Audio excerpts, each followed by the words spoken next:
5ویں جماعت کے عزیز طلباء و طالبات، السلام علیکم۔ امید ہے کہ اللہ تعالیٰ کے فضل و کرم سے آپ بالکل تندرست و توانا ہوں گے۔ عزیز طلباء و طالبات، پچھلے لیکچر میں ہم نے زبان کے بارے میں پڑھا۔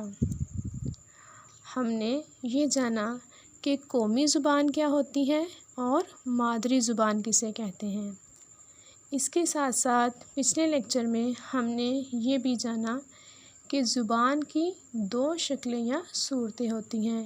نمبر 1 تقریری صورت، نمبر 2 تحریری صورت۔ تو طلباء و طالبات، آج کے لیکچر میں ہم قواعد کے بارے میں پڑھیں گے کہ قواعد کسے کہتے ہیں۔ قواعد قاعدہ کی جمع ہے جس کے معنی ہیں اصول۔ کسی بھی زبان کو بولنے یا لکھنے کے کچھ اصول ہوتے ہیں۔ طلباء و طالبات، اگر ہم کوئی بھی زبان بولنا چاہتے ہیں یا کسی بھی زبان کو سیکھنا چاہتے ہیں تو اس کے لیے ضروری ہے کہ ہمیں اس زبان کے اصولوں کے بارے میں معلوم ہو۔ جیسا کہ اردو زبان کو بولنے، لکھنے یا سیکھنے کے جو اصول ہیں انہیں قواعد کہتے ہیں۔ انگریزی زبان میں اسے گرامر کا نام دیا جاتا ہے۔ اردو زبان میں جو لکھنے کے اصول ہوتے ہیں، کسی زبان کو بولنے کے اصول ہوتے ہیں، اردو زبان میں انہیں قواعد کہا جاتا ہے، جبکہ انگریزی زبان میں انہی قواعد کو گرامر کا نام دیا گیا ہے۔ تو آئیے اب پڑھتے ہیں کہ علم قواعد کے کتنے حصے ہیں۔ علم قواعد کے 3 حصے ہیں۔ نمبر 1 علم ہجا، نمبر 2 علم صرف اور نمبر 3 علم نحو۔ تو آئیے دیکھتے ہیں کہ علم ہجا کیا ہے۔ اس علم کا تعلق دراصل املا سے ہے۔ اس کے ذریعے سے ہم حروف کو ملا کر صحیح الفاظ لکھ سکتے ہیں۔ یعنی علم ہجا سے مراد حروف تہجی کی مدد سے الفاظ لکھنا ہے۔ تو طلباء و طالبات، علم ہجا کا تعلق دراصل املا سے ہوتا ہے۔ یعنی ہم مختلف حروف کو ملا کر جب کوئی لفظ بناتے ہیں تو وہ علم ہجا کہلاتا ہے۔ یعنی کہ حروف تہجی کو ملا کر الفاظ بنانا علم ہجا کہلاتا ہے۔ جیسے یہاں ایک مثال ہے کتاب۔ اگر ہم لفظ کتاب لکھیں گے تو ہم 4 حروف کاف، تے، الف اور بے کو اسی ترتیب سے ملا کر لکھیں گے۔ یعنی کہ مختلف حروف تہجی کو ملا کر الفاظ بنانے کا جو طریقہ کار ہے، جو اصول ہے، اسے علم ہجا کہتے ہیں۔ اب بات کرتے ہیں کہ علم صرف کیا ہے۔ علم صرف سے مراد قواعد کا وہ علم ہے جس میں الفاظ سے بحث کی جاتی ہے۔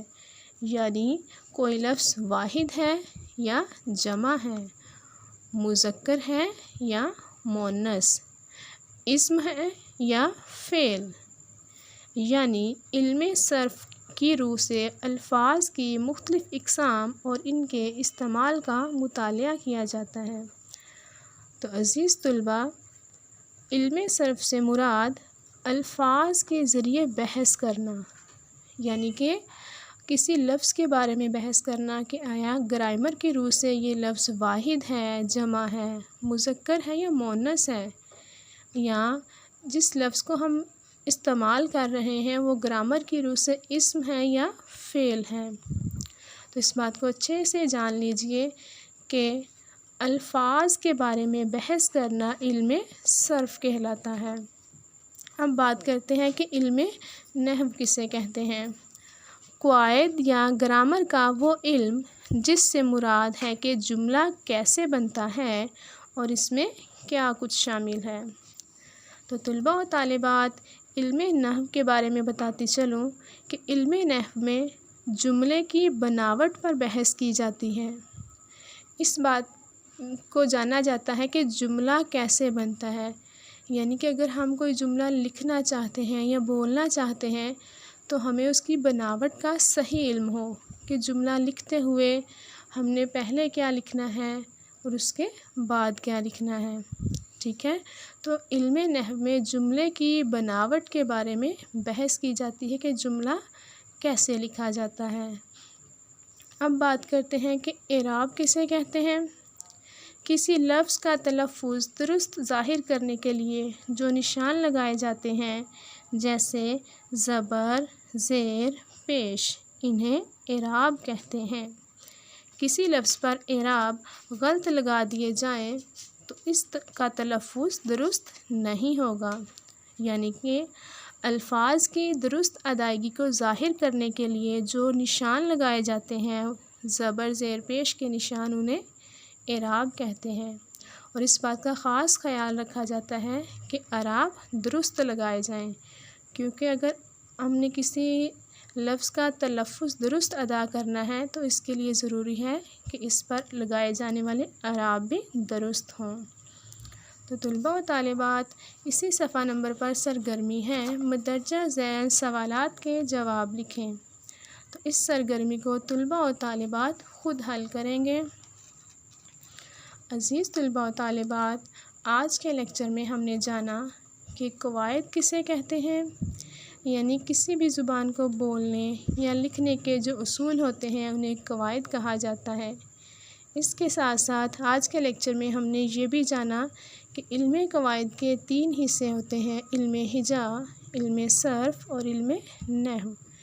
علم ہجا کے بارے میں ہم نے یہ جانا کہ مختلف حروف تہجی کو ملا کر جو الفاظ بنانے کا طریقہ کار ہے اسے علم ہجا کہا جاتا ہے، جبکہ کسی لفظ پر بحث کرنا یعنی گرامر کی روح سے دیکھنا کہ جس لفظ کے بارے میں بات کی جا رہی ہے وہ واحد ہے یا جمع ہے، وہ علم صرف کہلاتا ہے، یعنی الفاظ پر بحث کرنا علم صرف کہلاتا ہے۔ اور علم نحو کے بارے میں ہم نے جانا کہ علم نحو میں جملے کی بناوٹ پہ بات کی جاتی ہے کہ جملہ کیسے بنایا جاتا ہے۔ اس کے ساتھ ساتھ آج کے لیکچر میں ہم نے اعراب کے بارے میں بھی سیکھا۔ تو امید کرتی ہوں کہ آج کے لیکچر میں ہم نے قواعد کے بارے میں جو کچھ بھی پڑھا، تمام طلباء و طالبات اس کو بہت اچھے سے سمجھ چکے ہوں گے اور اس کو بہت اچھے سے یاد کریں گے۔ کل کے لیکچر میں ہم انشاءاللہ تلفظ کے بارے میں پڑھیں گے۔ آج کے لیے اتنا ہی۔ اللہ حافظ۔